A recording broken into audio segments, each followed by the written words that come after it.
selamat malam teman-teman. Kuliah ini dimaksudkan untuk memberi rasa waspada pada publik tentang akibat dari kebijakan yang salah memakai perspektif. Apa akibatnya? Pemotongan anggaran 135 triliun yang dilakukan Sri Mulyani hari ini terhadap misalnya Human Development Index di kabupaten di NTT sana tuh. Apa akibatnya? Atau sebaliknya, apa akibatnya kalau anggaran nggak dipotong? Dan itu berarti Indonesia tidak punya kemampuan di mata internasional untuk memperkenalkan diri sebagai negara yang kasnya masih ada itu. Itu yang disebut sebagai pilihan kebijakan yang potensial menghasilkan injustice.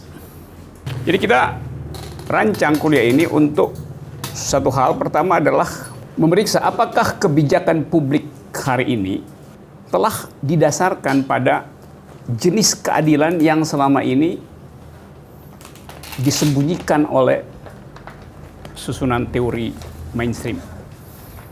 Kalau kita periksa secara cepat-cepat seluruh bukti tentang efektivitas dari kebijakan publik, kita pergi pada ujung, yaitu outputnya. Outputnya misalnya soal Human Development Index. Outputnya misalnya tentang kepekaan negara terhadap orientasi seksual manusia. Outputnya misalnya tentang perhitungan upah minimum berdasarkan kebutuhan-kebutuhan manusia.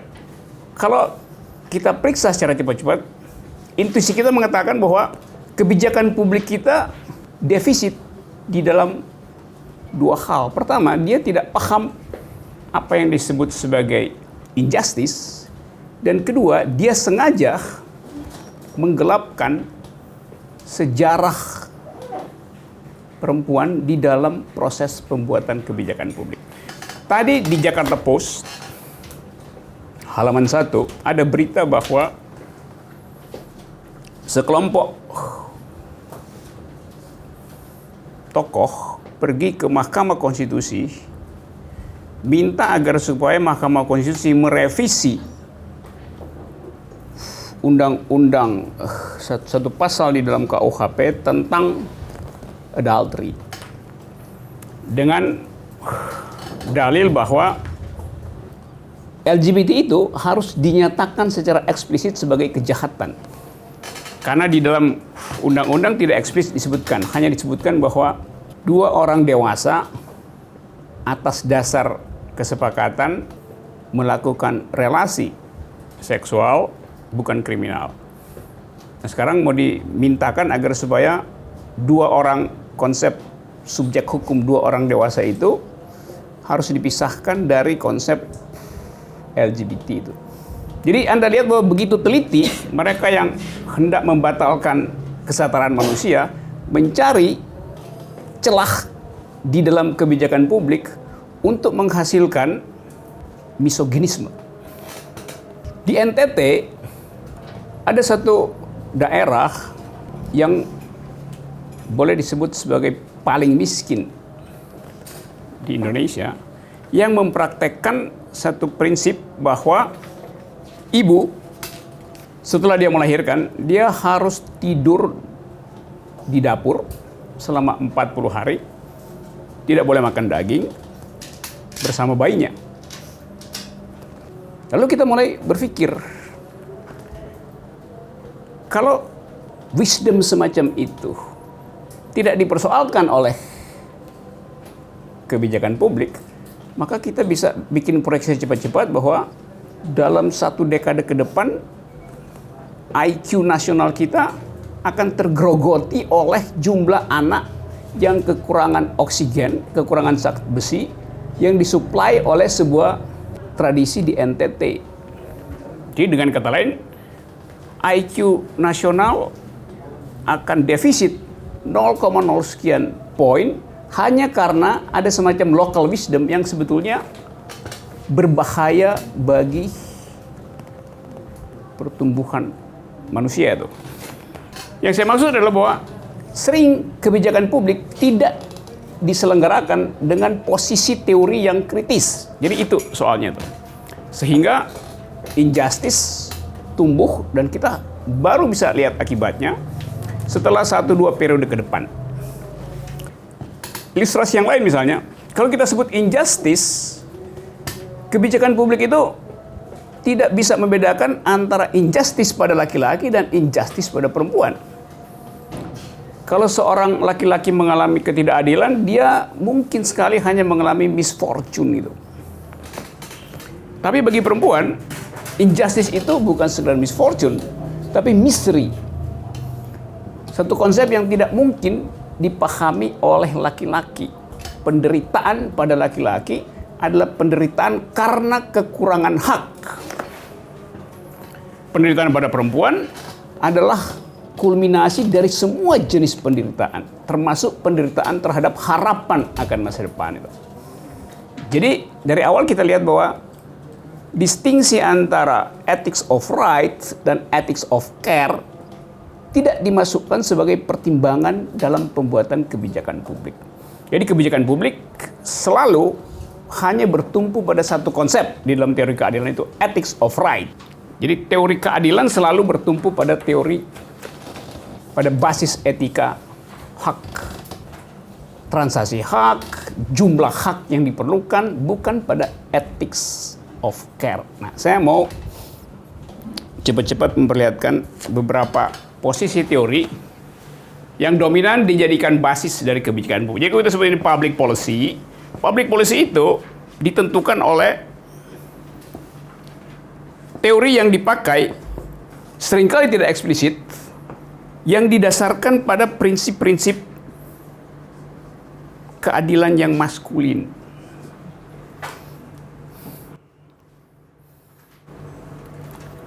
Prinsip-prinsip itu bisa kita temukan di dalam 2 gugus teori filosofi. Yang pertama disebut sebagai pendekatan utilitarianism. Satu jalan pikiran yang diucapkan oleh Jeremy Bentham di abad 17 untuk memperlihatkan bahwa kebahagiaan itu hanya bisa disebut adil bila memuaskan mayoritas. Jadi terkenal prinsip bahwa the greatest happiness itu hanya boleh dihasilkan bila dia menyangkut the greatest number. Dalilnya sederhana. Suatu masyarakat disebut adil bila sebagian besar mayoritas memperoleh kebahagiaan terbanyak dari produk nasional, produk masyarakat yang biasa dihitung dalam ekonomi disebut sebagai jumlah agregat yang bisa dihasilkan, dan jumlah itu harus menyenangkan mayoritas. Sekarang ada problem, whose justice kalau disebut mayoritas. Nah, sebetulnya ide tentang mayoritas itu menganggap bahwa semua manusia setara di dalam kebutuhannya. Jadi utilitarianisme menganggap bahwa setiap manusia setara di dalam kebutuhannya. Feminisme memberi kritik bahwa nggak setara.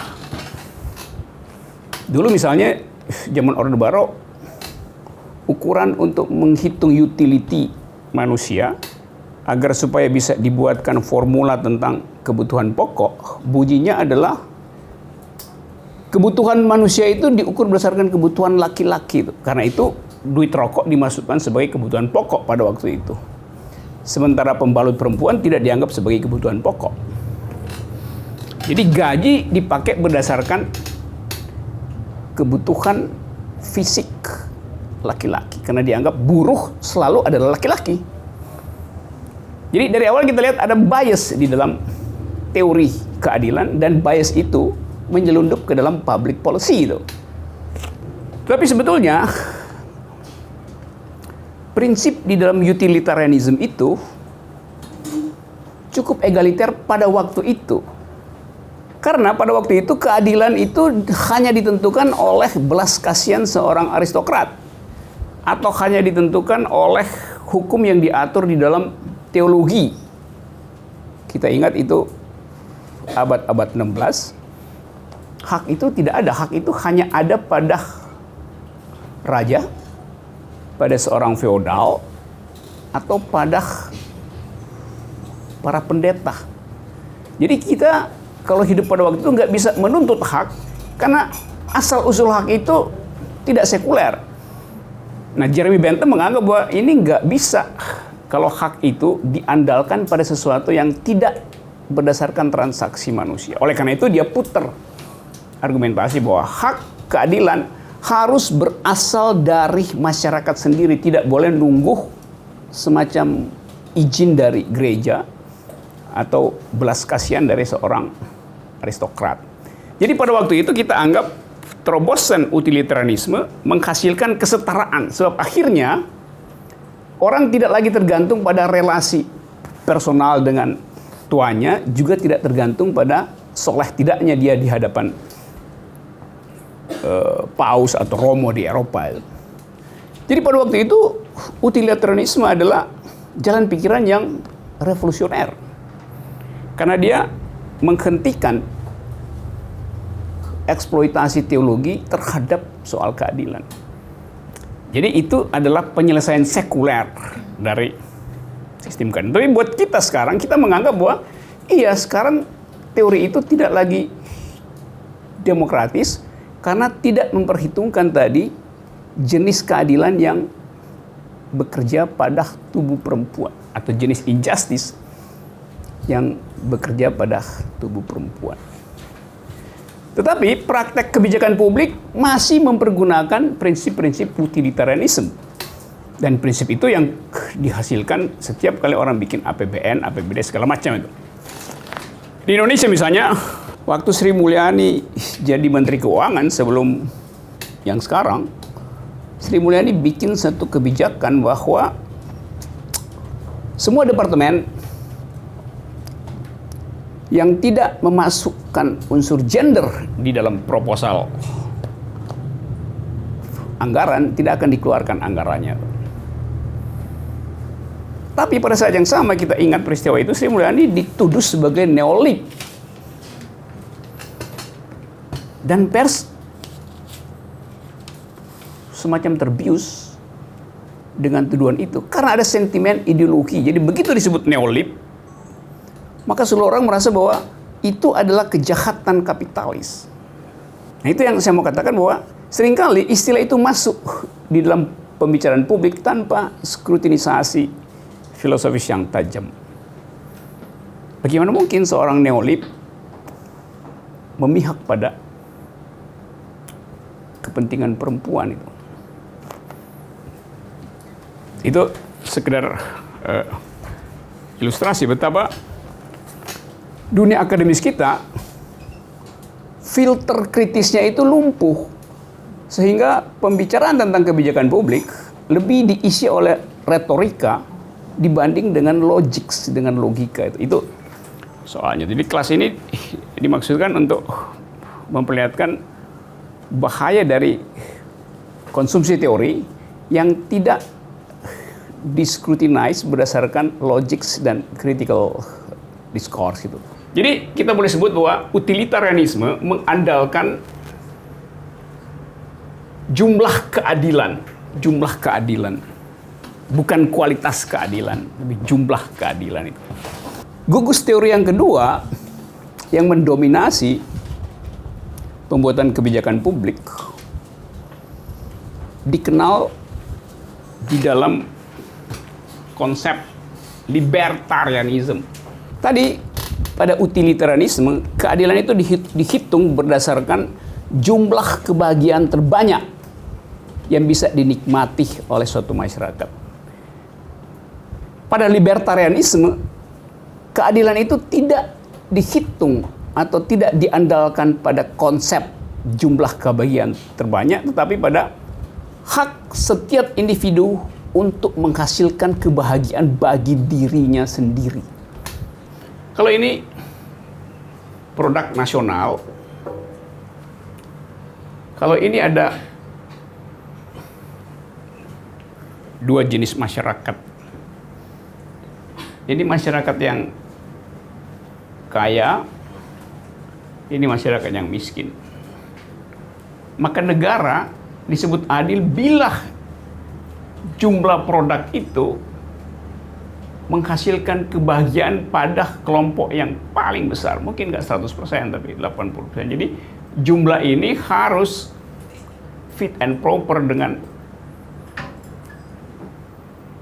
bagian masyarakat terbesar. Yang ini boleh dibagi ke ini.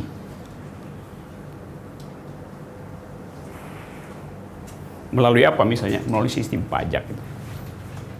Ini jalan pikiran utilitarianisme. Jalan pikiran ini ditentang oleh prinsip libertarianisme karena bagi orang yang menganut paham libertarian, setiap orang punya preferensi sendiri tentang kebahagiaan. Jadi tidak mungkin kebahagiaan itu diakumulasi dan dihitung secara agregatif gitu. Setiap orang punya preferensi tentang kebahagiaan. Misalnya orang yang lagi nongkrong di samping 7-Eleven di depan, mungkin dia lebih berbahagia dari mereka yang lalu lalang di jalan Ragunan itu dengan mobil mewah, tapi mengalami frustrasi karena macet itu. Jadi kita nggak bisa judge bahwa yang di dalam mobil ber-AC lebih bahagia daripada yang lagi nongkrong ngelamun di pinggir jalan. Itu adalah preferensinya. Sekarang dalam bentuk tadi ini. Ini negara, ini orang kaya, ini yang miskin. Sorry, kaya mesti agak gede.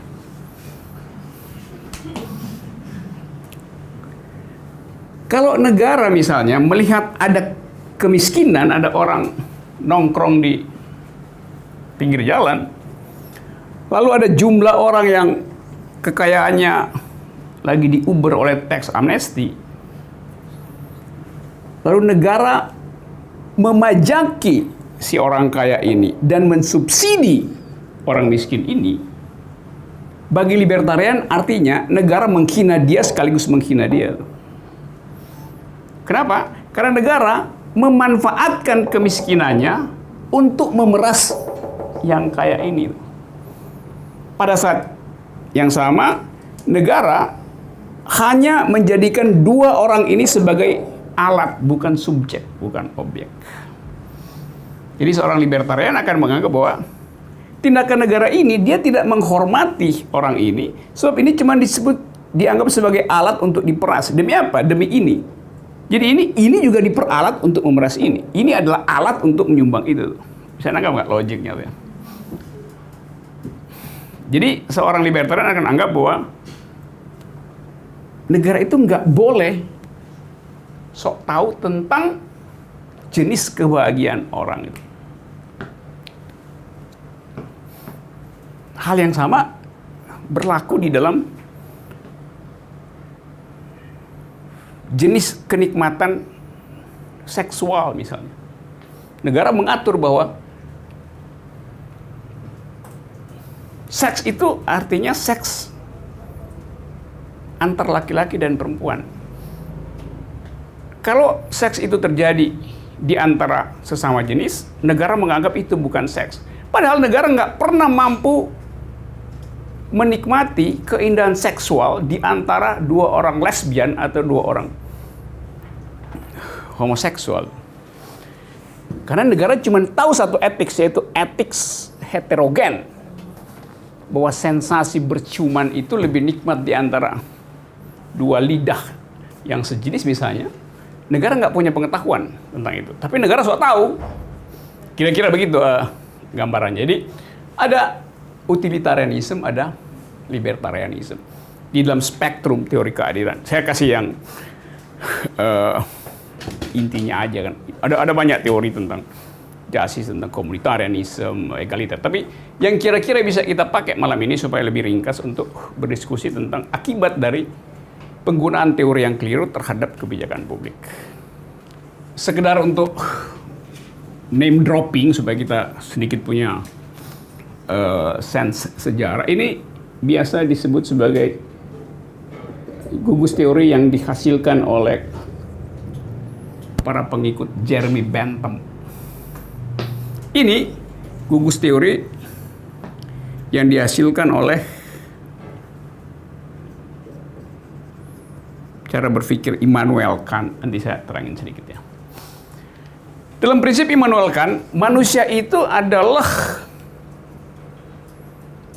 subjek yang utuh. Jadi, dia harus dihormati, kita harus respect dia, termasuk kalau dia memilih untuk miskin, termasuk kalau dia memilih untuk dianggap outlaw itu. Karena kita hormati. Jadi kita nggak boleh taruh moral kita pada orang lain. Itu dasar pikiran dari Immanuel Kant itu. Jeremy Bentham ini orang yang konsisten di dalam teori dia menganggap bahwa setiap manusia harus menghasilkan utility bagi orang lain. Dan karena itu waktu Jeremy Bentham wafat, dia bikin legasi, surat warisan bahwa tubuhnya itu harus berguna bagi semua orang. Karena itu tubuhnya dia serahkan untuk dibongkar, diambil mana yang masih bagus, supaya ada utility bagi orang lain. Jadi isi organ-organ utamanya dikeluarin, lalu tubuhnya itu diawetkan dan dipajang. Kalau Anda ke Inggris, di University College, ya itu saya nggak tahu sekarang masih ada di situ. Di depan pintu masuk itu ada kaca kayak box telepon, di situ ditaruhlah jenazah Jeremy Bentham. Jadi dari tahun udah 200 tahun ditaruh di situ.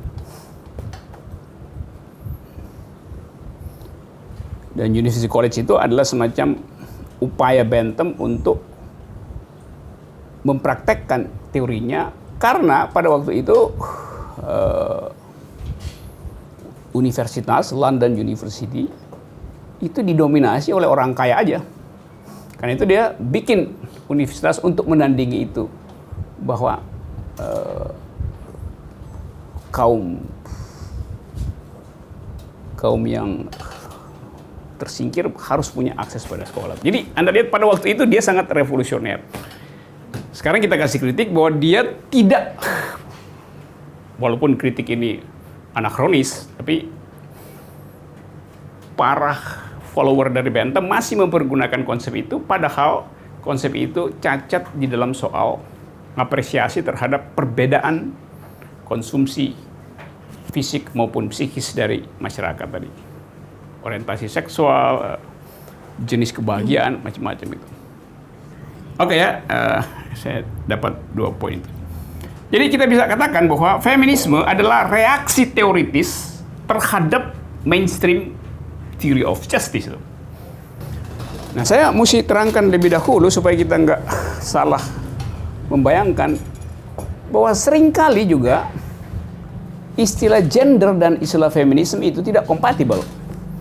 Kalau kita bilang gender equality, bisa itu terjadi karena praktek utilitarian. Jadi yang didistribusikan adalah kebutuhan sosial manusia, sehingga udah ada gender equality, tetapi tidak ada pemutusan hubungan ideologis dengan patriarkisme. Jadi patriarkisme masih bisa bekerja di dalam fasilitas gender equality. karena ada kesalahan perspektif. Di dalam gender equality, orang ingin menyetarakan hak melalui kebijakan. Pada feminisme, kritiknya bukan sekedar kesetaraan hak, tetapi perubahan logik di dalam policy itu.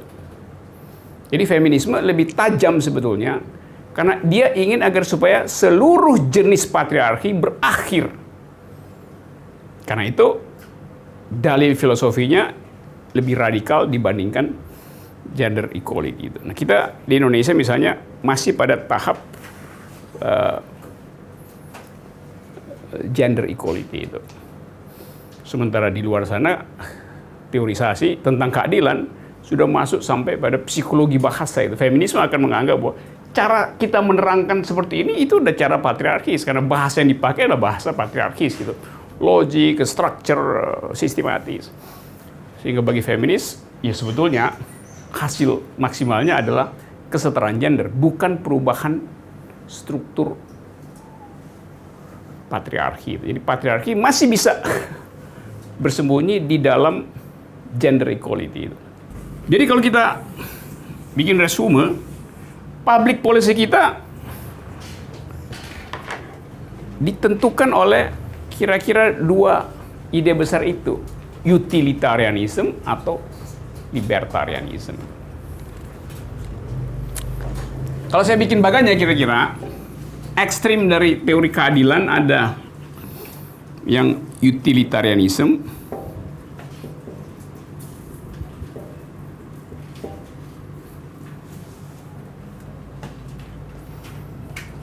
dan ada tadi libertarianism.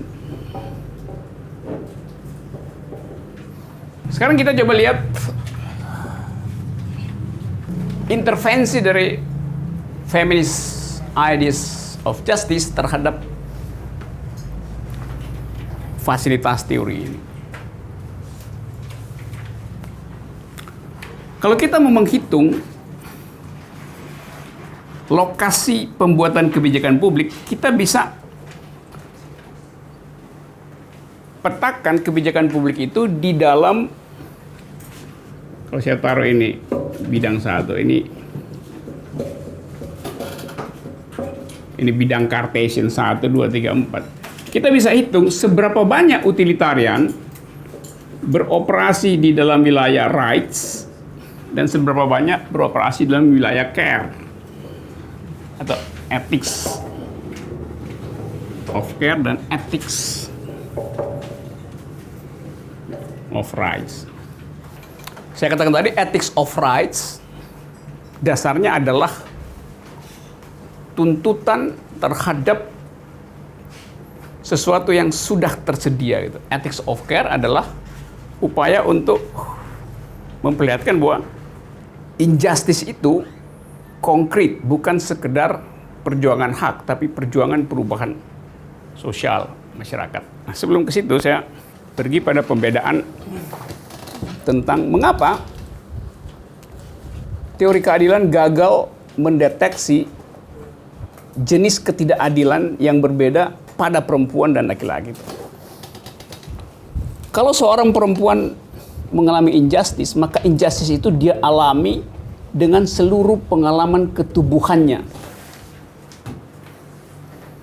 Laki-laki tidak mengalami jenis pengalaman injustice yang menyangkut seluruh ketubuhannya.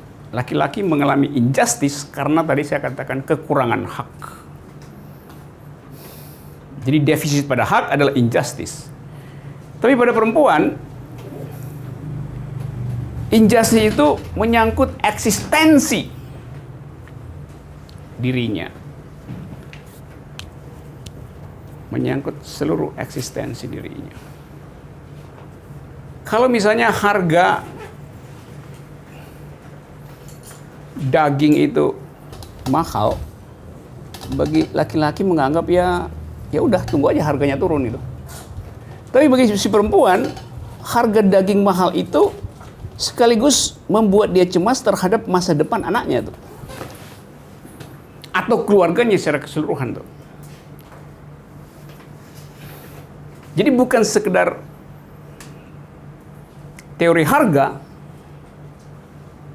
yang perlu diuji, dan itu hanya soal buka keran import masuk lagi. Tapi kecemasan si ibu, si perempuan melihat anaknya atau mengetahui anaknya akan kekurangan protein 1 tahun ke depan itu. Nah, pikiran itu tidak ada pada laki-laki.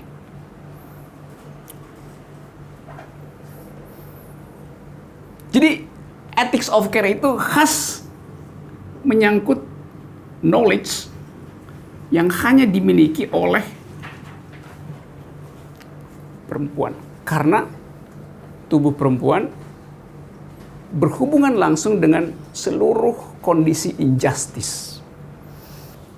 DPRD yang patriarki pasti menghasilkan APBD yang misoginis. Jadi komposisi anggota DPR di situ kita bisa ini partai yang patriarki berkumpul di situ menentukan isi APBD. Ada satu kabupaten di Sumatera, jalan aspal yang mulus itu kira-kira cuma 24 km. Sementara bupatinya punya Harley Davidson yang dirancang untuk ngebut 200 km per jam. Jadi you bayangin bahwa si bupati memperoleh subsidi dari APBD dengan segala macam cara agar supaya motornya itu setiap hari mengkonsumsi Pertamax. Padahal jalannya 24 km, itu artinya dalam 10 menit dia udah nyampe di ujung jalan, lalu dia turun naik ojek gitu. Tapi apa akibatnya? Akibatnya puskesmas di kabupaten itu kekurangan antibiotik. Maka kita bisa pastikan bahwa tingkat kematian ibu dan anak di kabupaten itu pasti akan tinggi. Dia bukan meninggal karena kekurangan antibiotik, tapi karena kelebihan Pertamax di motor gede si bupati. Jadi kita lihat trade off di situ, bahwa Harley Davidson membunuh bayi dan ibu di situ tuh, karena berebut anggaran yang terbatas. Jadi logik itu hanya bisa ditemukan bila anggaran itu diperiksa dengan kacamata feminis itu. Kita bisa bertanya, kenapa begitu? Kenapa di tempat lain enggak? Kita bisa usut lebih jauh lagi. Siapa yang buat public policy itu? Kalau komisi satunya isinya adalah laki-laki semua yang menentukan anggaran, maka masuk akal bahwa subsidi terhadap motor gede bupati dihasilkan oleh cara berpikir yang patriarki. Karena motor gede itu pasti sebulan sekali harus dibawa ke Medan atau Jakarta untuk diservis, dan itu butuh uang. Jadi komposisi politik lokal bisa kita periksa untuk menentukan jenis justice apa yang diproduce oleh pembuat kebijakan melalui fraksi-fraksi di DPR. Nah, riset itu adalah riset tentang kebijakan publik yang berbasis pada kritik feminis. Dan itu yang bukan jarang, tapi orang mungkin ada minat orang meneliti itu, tapi terbatas gugus teori yang dia miliki untuk mempersoalkan the new kind of injustice di dalam kabupaten itu.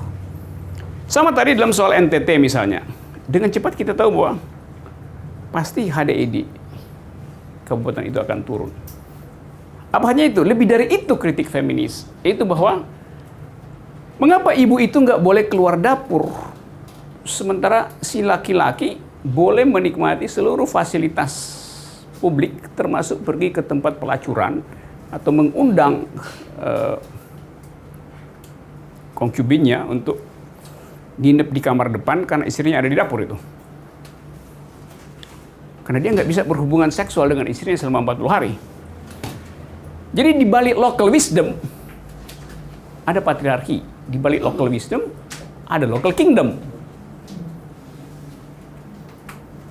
Nah, kritik feminis sampai di situ. Masuk sampai di situ. Nah, tadi saya katakan, public policy seringkali menumpang di dalam yang disebut tadi, ini kan kearifan lokal. Apa itu misalnya? Ya, di bupati itu mesti naik motor gede, masih naik Honda bebek itu. Kearifan lokal disebut. Kenapa ya badannya gede gitu? Ya kenapa nggak cari bupati yang badannya kurus misalnya? Jadi Anda lihat bahwa nilai patriarki masuk di dalam kebijakan publik justru dengan perlindungan local wisdom. Yang sebetulnya adalah local crime. Karena trade off-nya adalah tidak tersedianya antibiotik di puskesmas itu. Mudah. Kita lihat solusi itu. Saya balik ke sini dulu ya. Coba kita sedikit analisis. Kalau misalnya kita mau bikin satu kebijakan publik, teori yang ada di kita cuman utilitarianism dan libertarianism itu. Dan kita mesti memilih, kita mau menghasilkan rights lebih banyak atau menghasilkan care lebih banyak. Kalau di sini itu kebijakan di sini kita bisa lihat ini udah pasti kebijakan ala Donald Trump.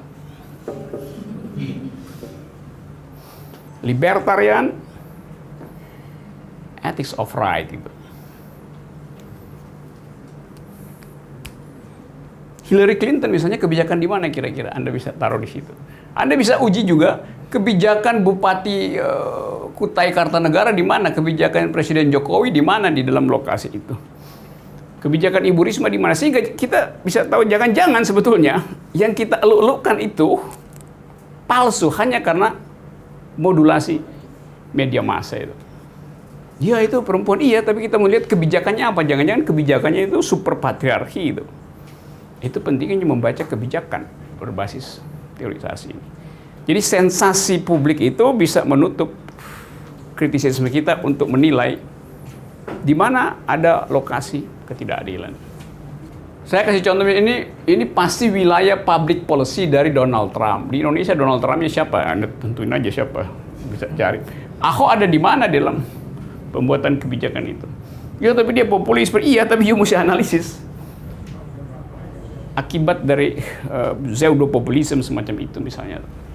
Ya kan dibikin taman segala macam, iya tapi kita mesti analisis apa taman itu betul-betul punya impact pada ethics of care. Ya anak-anak bisa bermain, oke, itu yang kita lihat secara kasat mata. Kita mesti uji apakah policy itu berbasis pada ethics of care, didasarkan pada sejenis utilitarianism, atau ada di situ. Nah, versi yang kira-kira lebih manusiawi dari utilitarianism biasa disebut sebagai liberalism. Nah, kita selalu salah atau mencampur aduk antara libertarian dan liberalisme. Kalau Anda ada di Amerika, Anda bilang I am liberal, artinya Anda kiri. Kalau Anda ada di Eropa, liberal artinya kanan itu. Liberal artinya pro partai konservatif bila ada di Eropa. Karena partai kiri ada partai buruh di Eropa. Tapi di Amerika, partai Republik itu adalah yang partai konservatif, yang anti pajak itu golongan libertarian, sementara Partai Demokrat itu golongan liberal. Nah, kata liberal ini yang masuk salah kaprah di kita dan menganggap liberal artinya konservatif. Ya iya di Eropa tapi bukan di Amerika. Tuh partai Hillary Clinton dan Obama itu adalah berideologi liberal, bukan libertarian. Karena masih ada unsur untuk memperhatikan social justice. Donald Trump nggak mau pengusaha itu dipajaki. Karena itu artinya tadi menghina usaha individual. Oke, saya balik ke sini dulu ya dengan pengertian ini. Jadi ini lebih sosialistis, itu lebih individualistis. Yang ini soal rights, yang sana soal care gitu. Justice bisa ada di sini, bisa ada di sini dengan argumen masing-masing. Anda ada di sini atau Anda ada di sini misalnya, Anda ada di sini tapi pacar Anda ada di sini tuh, berkelahi nggak kira-kira? Terkait dengan tadi bagaimana menempatkan teori feminis sebagai teori kritik atas ini gitu. Saya pikir juga tidak semata-mata teori feminis itu satu hal yang kemudian memang mempertajam. Tetapi misalnya kita ketika melihat relasi, kita juga tidak bisa melihat relasi ketergantungan itu hanya antara jenis kelamin begitu. Karena kemudian ketika kita memandang state kan bicaranya nggak di situ saja. Ada beragam relasi kuasa utara selatan dan segala macam yang itu dengan teori feminis itu semakin membuat layer-layernya jadi semakin tajam gitu kan untuk konteks perempuan.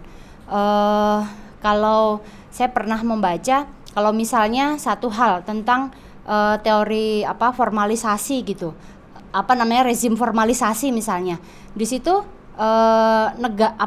state atau bahkan lokal seolah nggak punya kuasa karena memang arusnya ke sana begitu. Di satu sisi beberapa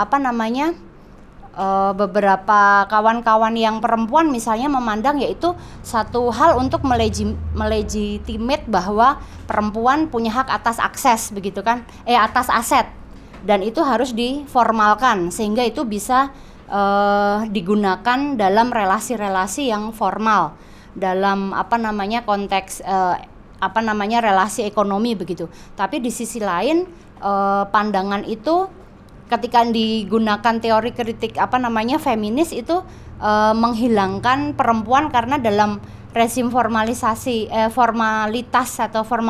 itu perempuan menjadi invisible kan, karena dalam relasi-relasi misalnya aset, rumah, tanah dan segala macam itu banyak hukum yang memang tidak melihat perempuan di situ, dan praktiknya juga memang perempuan dikalahkan dalam situasi-situasi ketika tanah ini harus atas nama siapa, kambing atau sapi ini harus atas nama siapa misalnya di konteks itu satu hal.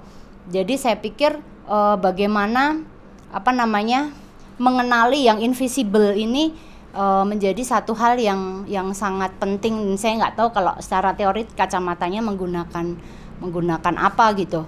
Terus salah satu hal yang masih saya galaukan misalnya ketika melihat sejauh mana kemudian negara bisa mengatur sampai ke tingkat rumah tangga, bahwa di satu sisi menghargai bahwa bahkan keputusan di tingkat rumah tangga itu kan dasarnya relasi transaksional, dan itu tidak bisa kemudian negara masuk sampai di tahap situ gitu. Di satu sisi tidak bisa masuk sampai di tahap situ, tapi kemudian di sisi lain kita harus melihat bahwa relasi transaksional itu relasi kuasa yang nggak imbang, jadi harus ada buffer yang bisa digunakan oleh perempuan yang selama ini invisible untuk digunakan untuk melindungi mereka dalam situasi itu. Misalnya ketika menikah, ketika pilihan untuk menikah negara mengatur itu, maka pilihan-pilihan atau konsekuensi buruk dari pernikahan yang kemudian dialami perempuan, negara juga harus mengaturnya dong. Tidak bisa kemudian ketika pilihan-pilihan buruk itu hanya diserahkan kepada perempuan dengan alasan bahwa memang tidak ada hukum yang mengatur sampai ke sana atau tidak perlu ada hukum yang mengatur sampai ke sana begitu. Nah, di situasi-situasi kebijakan yang semacam kayak gitu tuh bagaimana? Misalnya juga ketika perempuan dihadapkan dengan anak, di beberapa situasi menyatakan bahwa karena peran reproduksi yang selalu dilekatkan pada perempuan, seolah-olah tanggung jawab anak dan segala macam tumbuh kembangnya itu kan dilekatkan pada perempuan. Tetapi terkadang dalam kebijakan itu kan selalu merekatkan ketika gizi pasti kebijakannya dihubungkannya dengan ibu, pasti dihubungkannya dengan kader-kader posyandu dan segala macam, soalnya nggak bergerak dari kotak itu. Tetapi kemudian si ibu, si perempuan ini tidak dilihat atau tidak dikenali pilihan-pilihan bebasnya. Apakah kemudian ketika demi kepentingan terbaik untuk anak, lalu kepentingan saya sebagai perempuan menjadi hilang di situ gitu. Itu kan jadi bagaimana terus menempatkan di di antara dua teori besar ini gitu. Itu aja sih. Kasih. Oke, saya bisa akali ini dengan cara lain. Misalnya ini saya kasih ini terlalu absolut ya. Misalnya jurnal perempuan lokasinya di mana di dalam peta itu misalnya. Ada unsur libertarian tadi, Anda benar ya, ada hak untuk menentukan orientasi seksual misalnya. Ada rights terhadap itu. Tapi care juga diperlukan. Jadi misalnya saya ambil risiko untuk mengatakan jurnal perempuan itu ada di sini nih, ada libertariannya, ada rights-nya, tapi ada equality-nya di sini, sehingga mungkin ini kita sebut jurnal perempuan, care-nya tinggi tuh.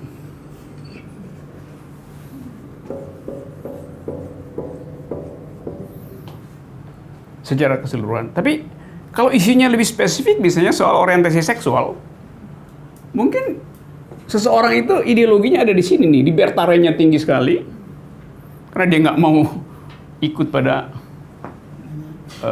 pseudo majoritarianism, dan care-nya tinggi, jadi mungkin segini dia.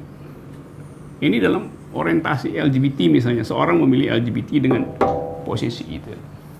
Maka ada irisan antara jurnal perempuan dan jadi nggak mungkin dia satu klaster tadi itu. Jadi ada irisan. Dalam isu misalnya soal legalisasi aborsi misalnya, ada rights di situ. Mungkin di sini dia rights-nya gede itu. Nah, saya tadi memperlihatkan ini sebagai pedoman untuk mengevaluasi, bukan satu dalil yang mau dipakai untuk semua hal gitu. Nah, itu yang menerangkan kenapa ada cross-cutting loyalties di antara kelompok perempuan untuk isu tertentu, tapi yang lain nggak bisa itu. Hal yang sama juga berlangsung. Yang penting kita bisa deteksi itu. Nah, soal tadi formalisasi. Dalam hukum perdata misalnya itu nggak ada beda antara laki dan perempuan itu. Hak untuk dapat kredit bank misalnya sama aja kan, karena yang di situ cuma berlaku prinsip pacta sunt servanda. Subjek hukumnya sama, maka perjanjian harus diselesaikan. Tetapi dalam praktek, kalau Anda perempuan minta kredit ke bank, si bank akan tanya rekening suami Anda berapa gajinya tuh. Karena itu culture. Kan kita bilang, kenapa you tanya itu? Kenapa nggak tanya kalau laki-laki nggak ditanya?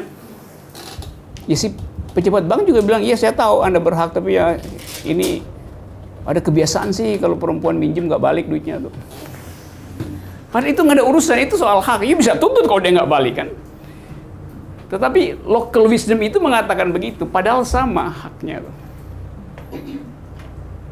80% dari produk pertanian Afrika itu dihasilkan oleh perempuan. Tetapi hak kepemilikan terhadap lahan di Afrika itu hanya 14% di tangan perempuan. Jauh disparitasnya. Nah, itu saya katakan tadi bahwa tacit knowledge, ada knowledge yang bersembunyi yang mengeksploitasi misoginism, bukan melalui hukum tapi melalui fasilitas-fasilitas culture tadi itu. Dan itu susah ditembus oleh policy karena dianggap ya udahlah itu kan bagian dari Indonesia, bagian dari kekayaan budaya. Padahal itu bagian dari kejahatan budaya sebetulnya di tingkat lokal itu. Jadi kira-kira itu sinopsisnya itu. Kita bisa bermain-main dengan bagan ini. Anda bisa bikin bagan yang lain, tapi saya bikin kalau ini saya sebut sumbu X, ini sumbu apa ini? Sumbu ideologi sebut aja nih. Ini sumbu politik. Politik yang berbasis pada right atau politik yang berbasis pada care. teori keadilan yang berbasis pada hak individu atau teori keadilan yang berbasis pada social justice. Jadi ini ekstrim, ini social justice. Saya kasih contoh lain ya supaya kita bisa pahami ini lebih bagus lagi. Obama punya Obamacare gitu. Obamacare itu pasti bukan di sini, pasti bukan di sini, pasti bukan di sini. Obamacare itu mengaktifkan wilayah ini untuk mencapai sebanyak mungkin orang yang memperoleh asuransi kesehatan. Jadi ini Obama di dalam kebijakan welfare health policy-nya. Presiden Jokowi punya BPJS itu. Dalam kalkulasi saya, segini tuh BPJS. Ini Jokowi, ini Obama. Lalu kita bertanya, lebih Pancasilais mana, Obama atau Jokowi itu? Dalam jaminan kesejahteraan sosial, dari segi policy itu. Jadi kalau kita maki-maki Amerika sebagai tidak Pancasilais, loh fakta kebijakannya lebih Pancasilais daripada yang dilakukan oleh orang Indonesia. Belum soal korupsi segala macam. Dalam kasus misalnya LGBT itu, kalau saya hetero, lokasi luang publik saya itu satu mall Plaza Senayan tuh. Nah, saya bisa pindah-pindah dari kafe, pindah ke butik A, B. Tapi kalau Anda lesbian atau gay atau sekarang kalau saya pakai istilah yang belum salah mungkin ya, karena udah ada sistem pengistilahan dalam soal orientasi seksual, tapi saya pakai generiknya aja. Kalau Anda LGBT, ruang publik Anda itu cuma 2x2 meter, 4 meter persegi, yaitu di toilet. Cuman itu ruangan Anda. Sementara ruang saya lebih luas itu. Jadi bahkan yang 2 square meter itu, yang sebetulnya tempat intimasi, itu nggak dia miliki. Sementara kalau Anda hetero, Anda punya intimasi seluas mall itu tuh. Nah, public policy nggak memperhatikan itu. Karena apa? Karena dalil bahwa intimasi itu adalah sifatnya hetero tuh. Jadi soal-soal semacam itu yang kita persoalkan. Padahal sebetulnya kita menganut sistem demokrasi. Demokrasi itu intinya adalah melindungi semua jenis pengalaman warga negara. Kalau demokrasi hanya melindungi jenis pengalaman warga negara hetero, itu bukan demokrasi. Tapi kita akan bilang, iya tapi itu kan bertentangan dengan kultur. Kita balik lagi bahwa local wisdom adalah local crime. Jadi sebetulnya ya kita tidak demokratis karena kita tidak mampu melindungi seluruh jenis pengalaman manusia. Padahal demokrasi tumbuh dengan cara mendeteksi jenis pengalaman baru. Pengalaman apa misalnya? Relasi kita dengan anjing, relasi kita dengan burung. Yang dulu dianggap bahwa ya itu jenis pengalaman yang lain. Iya, tapi kalau Anda di Amerika di tempatnya gadis, anjing itu harus didaftarkan dalam kartu keluarga. Kalau di Inggris, burung itu adalah properti dari Ratu Inggris. Jadi Anda akan kena crime kalau nyambit burung. Dan sekarang di Perancis ada debat, apakah pets itu akan dimasukkan sebagai citizen, sehingga konsep citizen berubah itu. Bahwa citizen bukan cuma manusia, tapi juga binatang. So do you speak environmental ethics, do you speak animal liberation, dan seterusnya. Jadi ethics evolve, tetapi demokrasi kemudian seolah-olah ditawan, dipenjarakan oleh local culture. Nah itu keajaiban di dalam masyarakat kita hari ini. Jadi misoginisme justru diproduksi makin tinggi, sementara indeks demokrasi dianggap makin baik. Nah itu juga catatan kita kan, bahwa BPS sekarang bikin indeks demokrasi. Tetapi yang diukur bukan civil liberties di situ. Kebebasan untuk menikmati intimasi tidak dianggap sebagai bagian dari demokrasi. Jadi agak ajaib bahwa indeks demokrasi kita membaik misalnya, tetapi civil liberties memburuk karena tadi misoginisme itu diproduksi terus-menerus. Nah, kita bisa kasih kritik bahwa cara mengukur indeks demokrasi juga keliru karena tidak memasukkan ethics of care dari pengalaman perempuan itu, dari perspektif feminis. Semua indeks bisa dipersoalkan dengan cara itu. Oke, ada yang lain? Kapan kita menentukan boundary antara kita menghormati cultural nuances itu dan di mana si cultural nuances melanggar hak asasi? Jadi sebagai misalkan ketika dari kacamata antropologis, di mana kita bisa menentukan sebuah tradisi atau sebuah ritual adalah sesuatu yang sebetulnya harus dihilangkan dari si tradisi, tapi di mana kita harus kayak step back and just appreciate it. Coba kita lihat kasus Bali. Debat tentang reklamasi itu. Saya pro pada perjuangan anti reklamasi. I am an environmentalist. Tapi kadangkala kita tidak konsisten itu. Sebab dalil yang diucapkan di situ adalah itu hak masyarakat adat pantai itu. Berarti sangat antroposentris cara berpikirnya. Itu posesif. Masyarakat adat berhak terhadap Teluk Benoa itu. Terus kalau saya investor, saya akan bilang, saya juga berhak atas Teluk Benoa. Tapi Anda bukan manusia. Iya, tapi saya manusia sama seperti Anda. Saya bisa buktikan bahwa saya bisa menghasilkan utility dari teluk itu lebih besar dari Anda itu. Tapi kalau kita ucapin itu bullying itu akan tiba secepat Anda nge-tweet itu. Jadi kita mengiyakan eksklusivisme itu atas dasar bahwa itu dari awal dimiliki oleh masyarakat adat. Jadi konsep tetap adalah properti. Teluk itu adalah properti dari masyarakat adat. Kemudian diakses dengan teologi ke dalamnya. Tapi konsepnya tetap sama, properti kan? Lalu kalau ada seorang yang mau investasi di situ dan menjadikan dia properti, kenapa nggak boleh itu? Dari logika nggak jujur analisis itu. Kalau kita mau jujur, kita akan bilang bahwa saya adalah legal standing dari teluk itu. Karena itu bukan kepentingan saya yang saya perjuangkan, tapi kepentingan teluk untuk memiliki lekuk. Kepentingan dari karang untuk memiliki ikan. Itu kita nggak dengar diskursus itu. Padahal kalau dalil itu diucapkan, kita mesti bilang kepentingan alam mendahului kepentingan manusia. Kenapa?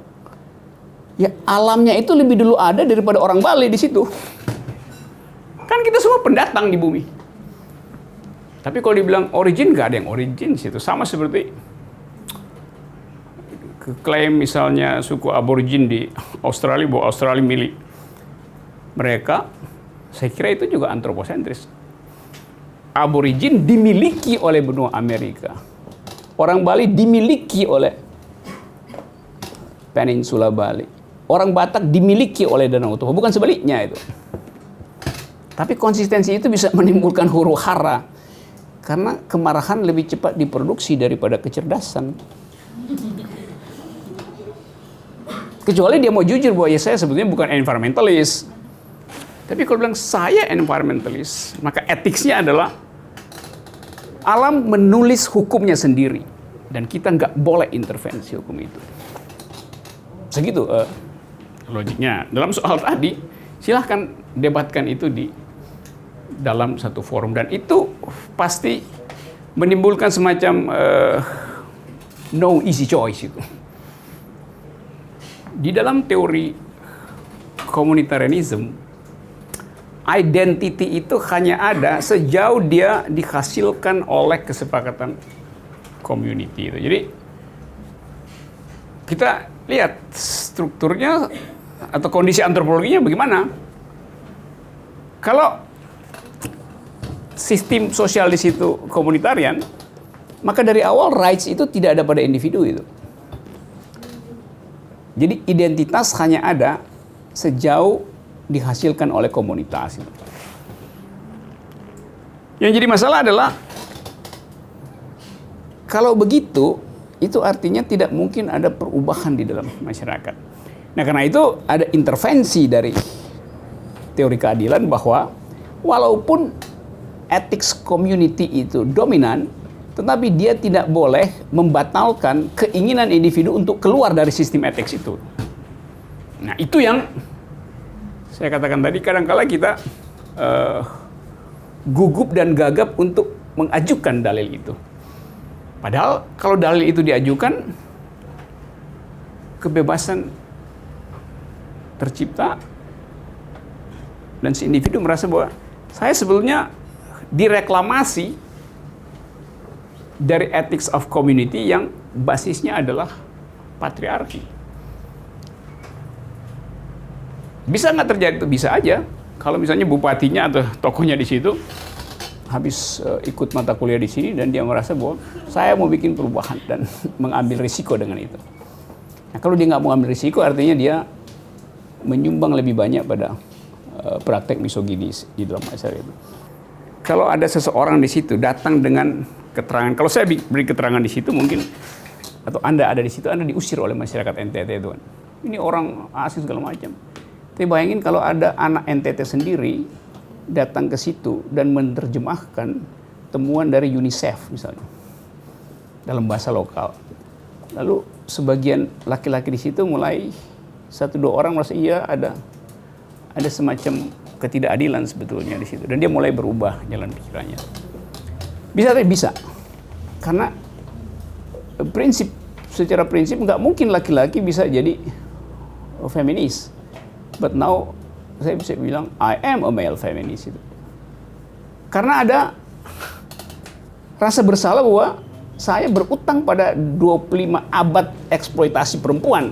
Dari sejak Aristoteles menganggap bahwa perempuan itu adalah bayi yang bertubuh besar. Jadi tubuhnya besar, otaknya nggak ada. Kan itu sinisisme di dalam filsafat Aristoteles. Atau doa seorang Yahudi, saya kira iya, salah satu doa bunyinya begini. Kalau seorang laki-laki Yahudi bangun pagi, dia akan berdoa begini. Koreksi saya kalau saya salah menyebut itu Yahudi. Saya kira iya tuh. Doanya begini, terima kasih ya Tuhan karena saya dilahirkan bukan sebagai seorang budak dan bukan sebagai seorang perempuan. Bayangin kurang ajarnya doa itu. Tapi itu doa yang dilindungi oleh tradisi. Tapi kita bisa anggap ya itu doa oke pada waktu itu. Tapi masa doanya masih begitu setelah 25 abad? Demikian banyak verses dalam kitab suci yang melakukan hal itu. Karena perempuan itu dibentuk dari rusuk Adam, maka perempuan itu sekunder terhadap Adam itu. Kenapa interpretasi itu yang mesti dipakai? Kenapa kita nggak balik interpretasi bahwa iya perempuan itu dibuat dari tulang rusuk Adam. Tulang rusuk Adam itu isinya adalah kalsium, protein, zat besi. Sementara Adam dibuat dari lumpur. Apa bukan lebih bagus perempuan daripada Adam itu? Kan, tapi orang takut kasih interpretasi itu hanya karena tadi strukturisasi dari local wisdom atau theological point of view. Nah itu soal lain, itu soal kegembiraan kita untuk menikmati bertahannya antropologi patriarki atau kita ingin beri intervensi itu dengan kekuatan argumentasi. Tentu ke pejabat publik kita pakai ini, tapi kalau kita ketemu tokoh, nah kadang-kala kita bisa katakan oh, iya itu bagus pada waktu itu wisdom itu, tapi sekarang wisdom itu dipakai Anda untuk collect benefit economics dari kedudukan dia sebagai kepala adat itu, karena semua akan nyetor ke situ tuh, atau sebagai tokoh agama di daerah. Nah, seringkali kepentingan ekonomi sebetulnya ada di balik dalil komunitarian, local wisdom, etc. Gitu, ada yang lain? Sebagai orang yang bekerja untuk isu LGBT, merasa bahwa ini sangat relevan. Misalnya ketika berbicara tentang gender equality, sudah otomatis ya, misalnya gerakan perempuan itu akan terfokus kepada laki-laki dan perempuan. Lupa bahwa ketika berbicara tentang keadilan gender itu juga lapisannya cukup banyak, termasuk kepada kelompok-kelompok dengan gender yang di luar laki-laki dan perempuan. Nah, kalau dibilang bahwa misoginis itu diproduksi terus-menerus, saya juga berpikir bahwa LGBT fobia itu juga diproduksi terus-menerus ya. Dengan konteks yang berbeda. Misalnya kemarin tadi sore saya membaca survei yang Jakarta Post tentang benci mana sih kalian ini, lebih kepada komunis, terus kepada LGBT, satunya lagi saya lupa apa, dan semua orang sepakat mengatakan LGBT. Dari situ kita ngelihat bahwa orang komunis juga bisa benci LGBT. Orang yang beda, yang kelompok-kelompok dengan agama, kelompok keyakinan yang agamanya terpinggirkan juga bisa benci LGBT. Dan itu terbukti misalnya yang pada masa Januari-Maret ya, ketika Ahmadiyah ataupun juga kelompok-kelompok penghayat mengalami diskriminasi, NU itu sangat berpihak kepada kelompok tersebut untuk tidak mengalami diskriminasi. Tapi ketika LGBT, seluruh kelompok agama itu lalu menolak LGBT. Nah, itu menunjukkan bahwa LGBT fobia juga diproduksi terus-menerus dalam bentuk kebencian. Nah, saya berpikir sebetulnya ingin lebih tahu banyak tentang langkah-langkahnya. Kalau kita ngelihat di teori ethic care dan right tadi, sebetulnya betul sekali ya, LGBT itu lebih banyak ke care, bahwa perasaan individu terkait dengan seksualitasnya itu sangat subjektif. Itu yang dihilangkan oleh negara, selalu menggunakan kotak yang sama tentang dengan kerangka undang-undang perkawinan yang jelas-jelas heteroseksual. Nah, sebetulnya kalau misalnya, tapi kita juga butuh right, karena misalnya kayak sekarang MK ya, yang kelompok Alia itu, upaya-upaya untuk mengkriminalkan LGBT kan sekarang mulai muncul. Ini satu kelompok berupaya untuk mengkriminalkan LGBT. Di kelompok yang lain, pemerintah misalnya kayak Kemenkes itu mulai membahas LGBT itu mau digolongkan ke kelompok orang dengan gangguan jiwa atau DMK ya, dan dimasukkan ke dalam undang-undang Keswa. Jadi kita menunjukkan di LGBT mau dimasukkan ke jadi orang gila, mau dikriminalkan. Terus sempat juga berpikir, wah nanti penjara orang penuhnya sama LGBT, jadi punya dunia sendiri. Nah, seperti itu. Nah, jadi sebetulnya kita harus memainkan ranah yang mana, yang rights atau care. Karena misalnya kayak teman saya di Australia tadi sore WA saya, jadi sebetulnya mau legalitas identity atau gimana? Karena berbicara tentang legalisasi identity, itu akan membuat LGBT akan semakin sulit, bisa jadi melewati masa seperti Januari ke Maret kemarin. Terus tapi saya bilang, kalau kita mau dikriminalkan, kita kan perlu perlindungan. Berarti sebetulnya tetap aja kita harus menuntut legalisasi identity dalam bentuk perlindungan. Nah, jadi sebetulnya bagi langkah-langkah seperti apa sih sebetulnya kalau kita mau memperjuangkan LGBT untuk mendapatkan perlindungan, dikaitkan dengan right and care-nya tadi.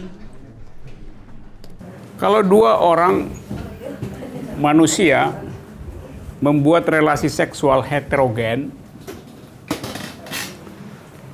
etiknya itu standar, yaitu disuplai oleh teologi, disuplai oleh hukum itu.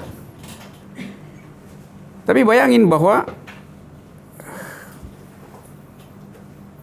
gini.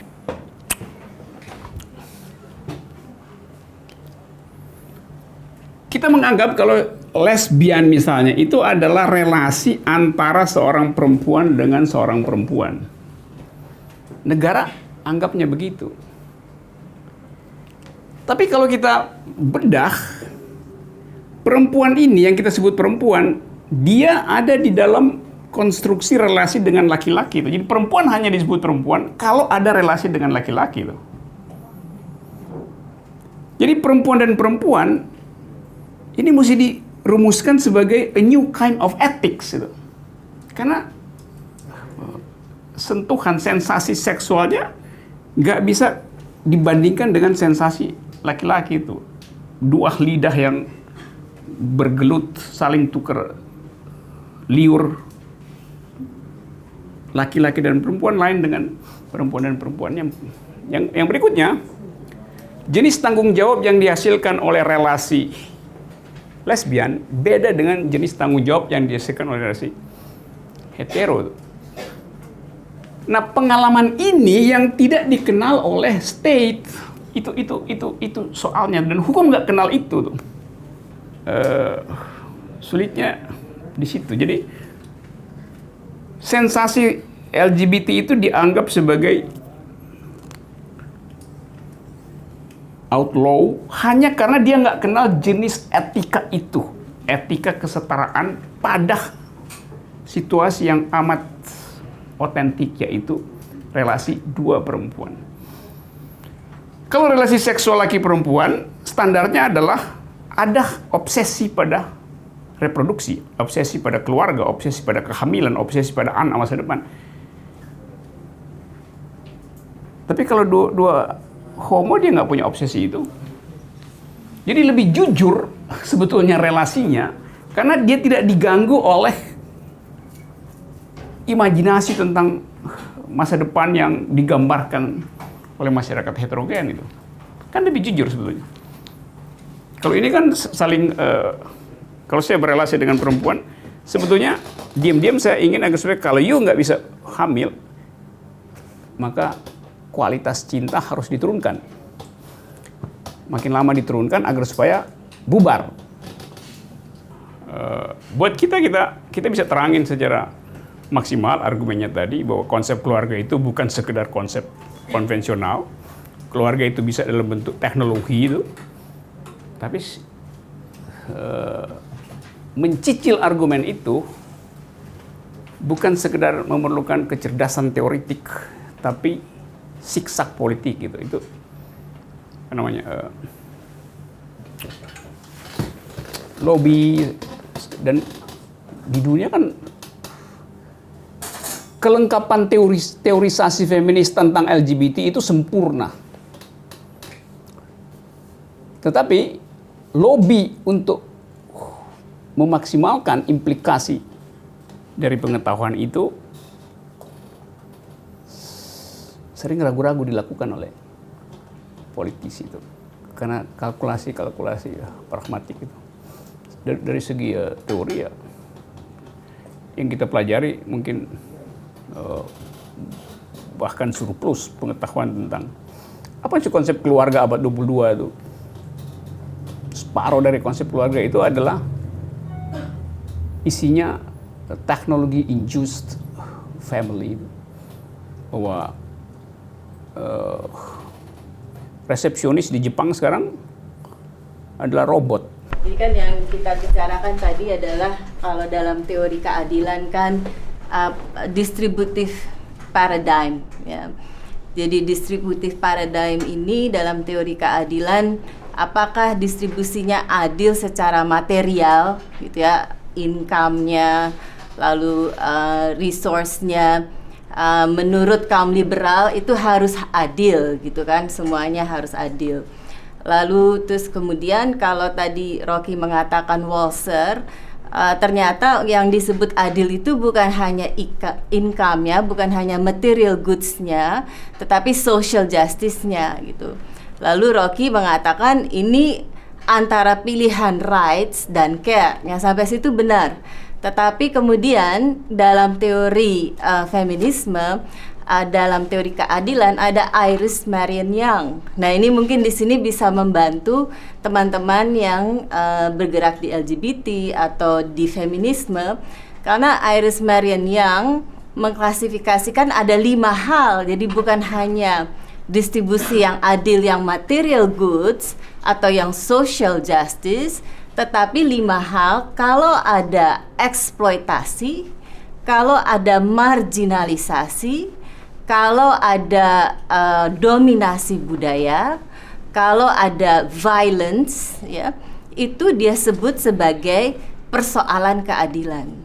Nah, jadi feminisme bergerak di dalam ranah teori keadilan Iris Marion Young. menurut saya gitu. Kalau misalnya dari 3 perspektif ini kan sebenarnya saya membayangkannya mau nggak mau kita harus memilih salah satu untuk tahu apakah kondisi yang kita sebut adil itu benar-benar adil atau enggak gitu.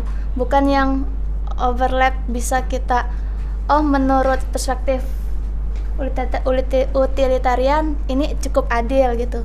Yang paling tajam kan tetap yang saya tangkap yang feminismenya gitu, bisa lebih tajam melihat mana yang lebih adil gitu. Jadi ketika suatu kondisi dianggap adil oleh perspektif feminis, artinya kita mencapai keadilan yang benar-benar adil gitu.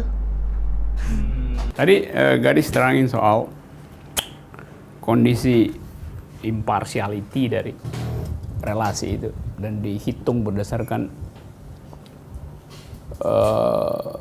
skema deprivasi, mulai dari rasa sakit sampai rasa tidak berharga.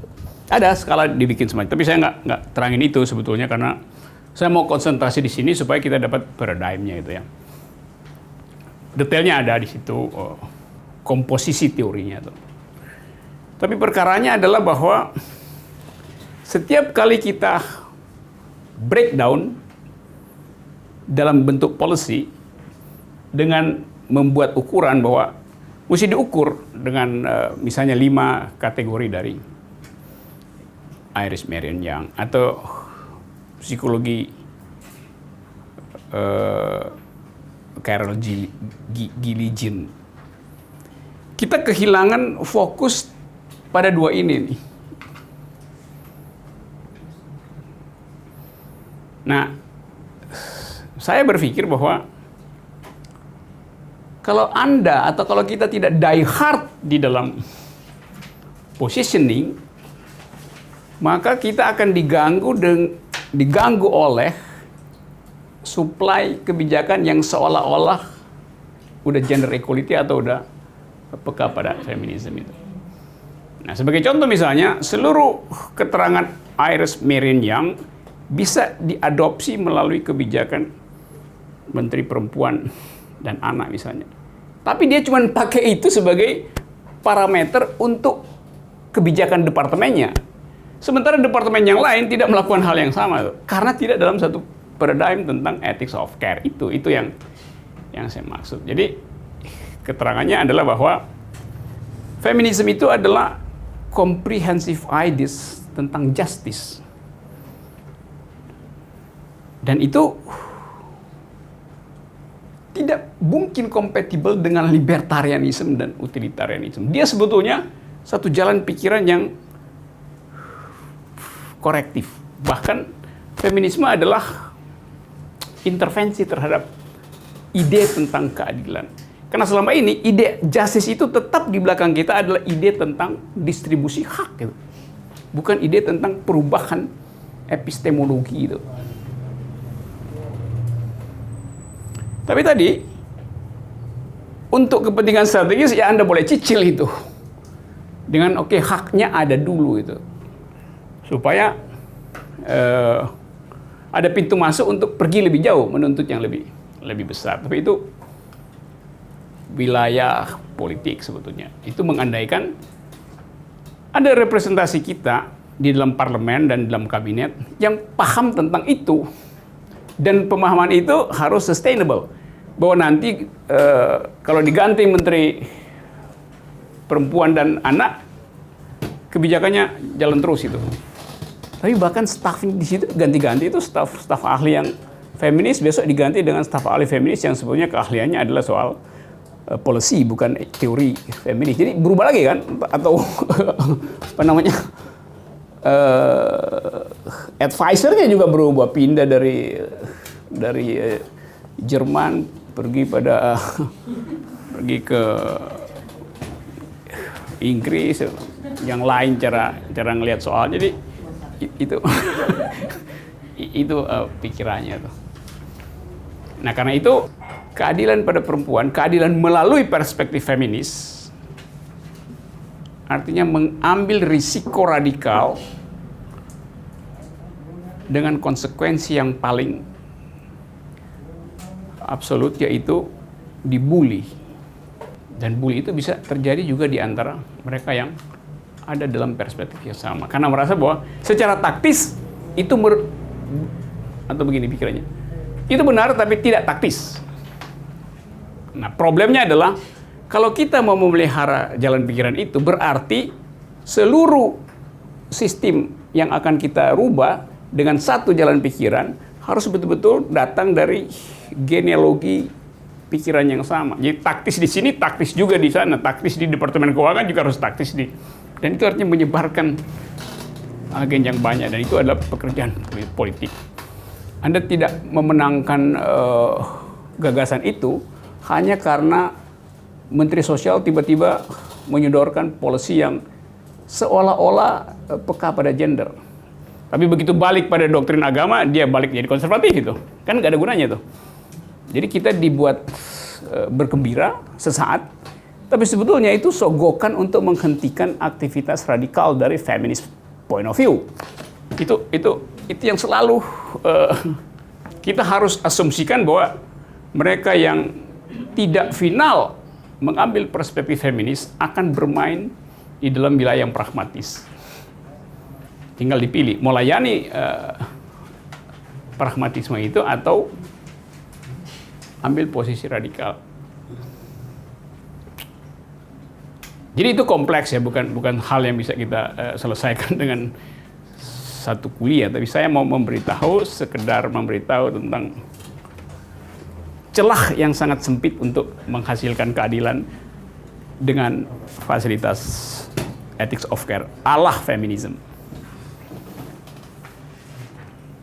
Ya, Mbak. Ini kan membantu untuk kita memetakan sebenarnya suatu kebijakan itu sebenarnya posisinya dia berdasarkan teori keadilan yang mana dan etiknya berdasarkan apa, sehingga keadilan itu dihasilkan. Setelah kita tahu positioningnya di mana, bagaimana kita tahu itu kebijakannya adil atau tidak? Positioning mana yang itu menunjukkan itu kebijakannya menuju ke keadilan yang ultimate gitu ya, dan mana yang masih jauh dari konsep keadilan.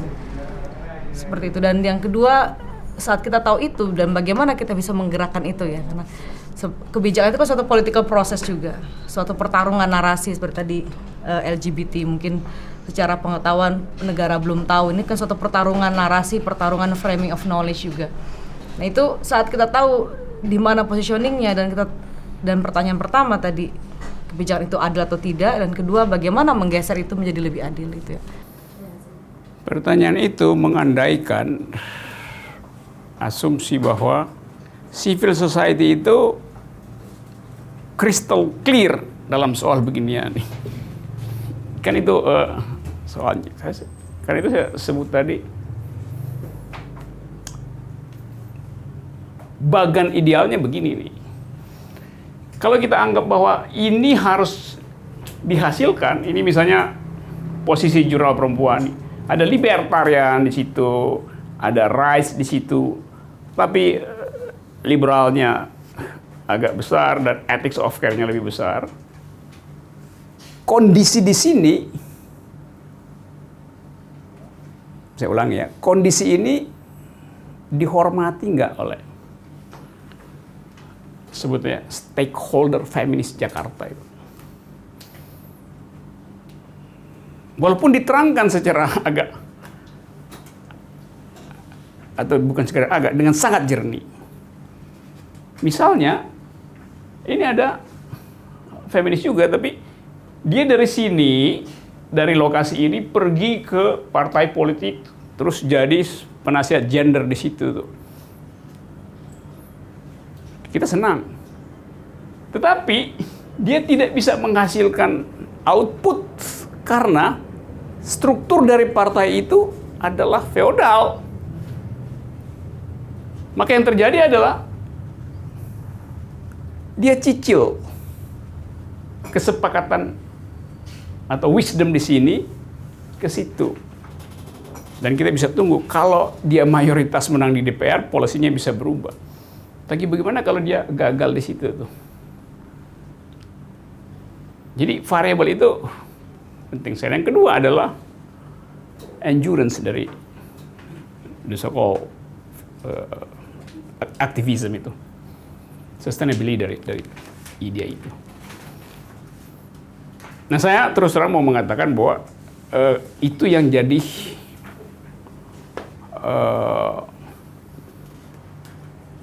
window of vulnerability dari gerakan perempuan di sini.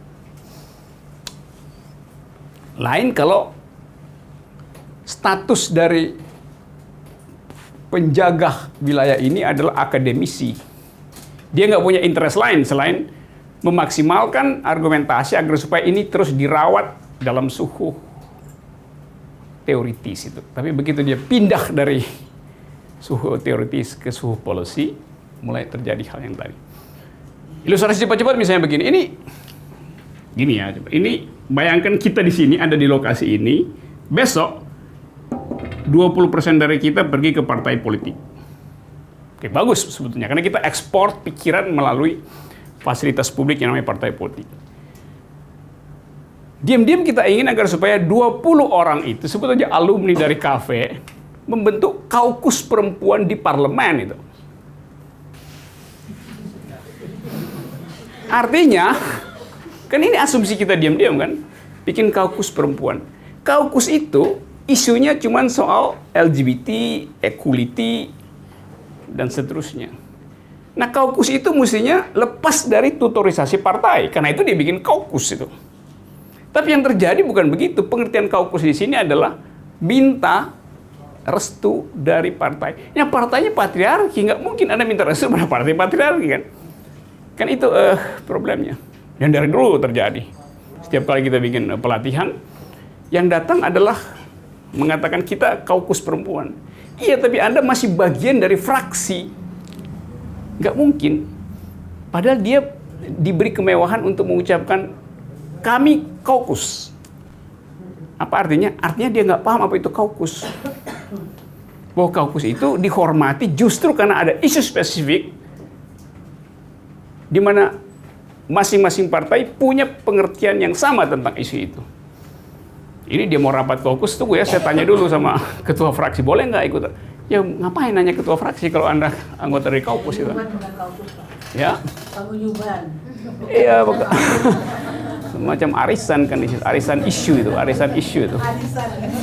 Bukan. Jadi itu hambatannya. Kan itu saya mengerti soal itu. Lalu kita ngomel, nggak ngerti dia udah ikut pelatihan. Ya bukan dia nggak ngerti. Dari awal sebetulnya kita nggak disiplin di dalam menegakkan panji feminisme. Tapi itu soal yang ya ada di semua kelompok. Tapi tentu kita nggak pesimis. Begitu tahu bahwa oke, nggak ada soal, yang penting ada akses ke situ untuk ya bikin seminar pakai banner feminis, paling nggak diganggu. Tapi begitu menteri Menko-nya diganti oleh tokoh dari partai yang patriarki, nggak bakal lagi istilah feminis diizinkan muncul di forum seminar tuh. Setiap kali kita periksa misalnya di tempatnya Menteri Perempuan, siapa sekarang staf ahlinya tuh? Ya tergantung interest si Menteri Perempuan. Bukan staf ahli yang menetap di situ sebagai think tank, tapi staf ahli yang melekat pada ideologi si menteri, dan menteri itu tidak dipilih berdasarkan akses dia pada pengetahuan perempuan, tapi berdasarkan pertimbangan komposisi lokal dari presiden. Kenapa mesti dari Papua? Ya karena Papua nggak ada representasi. Jadi bukan representasi kepentingan perempuan, tapi kepentingan geografi sebetulnya tuh. Tapi mesti dicari yang perempuan tuh. Jadi nggak clear cut sistem rekrutmen atau meritokrasi dalam demokrasi kita tuh. Itu. Terus, udah yang penting dikasih kesempatan 2 tahun, tuh nanti di reshuffle ganti lagi dari daerah lain gitu. Jadi kebijakan itu tidak menghasilkan sustainability dari radical ideas of feminism. Gitu kira-kira problemnya. Itu problem real ya, bukan problem teoritik gitu. Hal yang nggak mungkin ada di negara-negara yang beradab gitu, yang udah mapan dan menganggap bahwa dalil partai liberal, dalil partai demokrat nggak akan berubah siapapun presidennya. Kok di sini dalil Presiden Jokowi itu setiap 2 menit berubah. Seluruh proposal nawacita itu adalah kiri, sekarang kebijakannya adalah kanan gitu. Dan semua orang diam, tutup mulut. Kenapa? Karena sama, nggak punya stok pengetahuan yang cukup tentang apa yang disebut conflicting claims dalam pembuatan kebijakan publik. Separuh dari orang yang ada di istana malam ini adalah alumnus dan alumna dari civil society yang belajar hak asasi manusia. Tapi setiap hari dia nggak punya rasa bersalah untuk ikut sidang bersama dengan Menko Polhukam hari ini. Nah itu yang disebut bahwa ethics itu nggak melekat. Jadi selama ini saya sering banget dealing sama kasus perdagangan manusia, yang which is kita tahu mayoritas korbannya adalah perempuan. Jadi semangat dibentuknya protokol Palermo yang kemudian diratifikasi jadi undang-undang perdagangan orang, itu ya semangat untuk menolong korban-korban yang mayoritas adalah perempuan. Di situ ada semangat kesetaraan gender, semangat feminismenya terasa sekali. Tapi pada prakteknya ketika dealing dengan polisi, polisi akan sangat mudah memeriksa kasus perdagangan orang yang korbannya perempuan, tapi cenderung berpikir 2 kali ketika korbannya adalah laki-laki. Karena mereka punya stigma, protokol itu dibuat memang prioritasnya adalah perlindungan terhadap perempuan. Protokol itu menumbuhkan stigma bahwa ya perempuan vulnerable, dia makanya jadi banyak dikirim ke luar negeri, jadi TKI, dieksploitasi. Sementara ketika kasus perdagangan manusia yang korbannya laki-laki, seperti baru-baru ini ada Benjina Ambon, di situ ada ribuan ABK kapal laki-laki ditangkap, itu proses penegakan hukumnya seret. Sebenarnya saya paham ini ada faktor kebodohan dari aparat penegak hukum yang malas membaca peraturan hukum secara lengkap, tidak mempelajari original intentnya, tidak mempelajari historinya. Tapi terlepas dari itu, sekarang saya jadi merasa protokol ini dibuat berdasarkan semangat utilitarian, karena awalnya mayoritasnya adalah perempuan. Mereka beranjak dari jumlah korbannya yang banyak perempuan, jadi ya ditulis especially women and children kayak gitu. Jadi ada pertanyaannya, jadi bagaimana kita menempatkan feminisme supaya mencapai comprehensive justice yang tadi Bapak bilang, karena rasanya sekarang jadi nggak komprehensif. Ya secara ide kita bisa pastikan comprehensive justice-nya. Tapi kompatibilitas dari ide itu dengan, tadi saya sebutin, selama politik itu transaksional, maka garis ideologi nggak bisa kita baca pada presiden. Kan reshuffle mestinya mereshuffle sesuatu yang tidak sejalan dengan garis ideologi itu. Ini reshuffle justru menghadirkan potensi ideologi yang berseberangan. Bagaimana mungkin Jokowi mereshuffle lalu masukkan Golkar di situ? Loh itu namanya sleeping with the enemy. Tapi kepentingannya apa ya? Kepentingannya ada orgasme palsu dalam politik, yaitu dukungan legitimasi di parlemen itu. Kan itu perkaranya itu. Jadi kita buat mempersoalkan maksimalisasi dari keterlibatan perempuan, juga kita sekaligus melihat secara komprehensif perilaku rejim, perilaku politik rejim. Jadi kritik kita terakhir sebetulnya, atau kritik forum ini terakhir adalah feminisme itu komprehensif di dalam doktrinnya, tertib di dalam idenya, jernih di dalam arah kebijakannya, tapi dia hanya bisa tumbuh sehat di dalam lambung politik yang beradab. Itu aja kumulasi akhirnya tuh. Yang Anda lakukan misalnya tibanya di mana? Kalau kita bikin evaluasi terhadap trafficking, itu jangan-jangan jatuhnya itu ke Menko Polhukam. Dan briefing datang dari Menko Polhukam itu. Jadi dari awal dia tidak punya kepekaan terhadap apa yang tadi saya sebut misteri dari perempuan sebagai korban trafficking. Dianggap ya itu soal dokumen aja, soal legal dokumen. Dia nggak mau periksa itu, bahwa dia diekspor dari sistem patriarki di lokal yang paling terpojok dan dia nggak ngerti bahwa itu bekerja dalam sistem internasional. Jadi dia selalu lihat itu secara tadi parsial aja, soal teknis. Lain misalnya kalau Menko Polhukamnya salah satu dari Anda di sini misalnya, Menko Polhukam. Enggak, saya mau lihat perempuan di situ. Dan orang akan bingung, loh kok perempuan Menko Polhukam? Loh iya, dia akan nyuruh yang akan ngurus hak asasi kok, akan ngurus keamanan, akan ngurus security, akan ngurus trafficking. Tapi presiden akan anggap aneh dong saya angkat Menko Polhukamnya perempuan. Nah, perspektif pertahanan misalnya, negara menganggap perang itu adalah perang pakai tank, perang pakai perang konvensional. Padahal pelaku hubungan internasional hari ini adalah bukan lagi state, aktornya bukan state tapi non-state actor.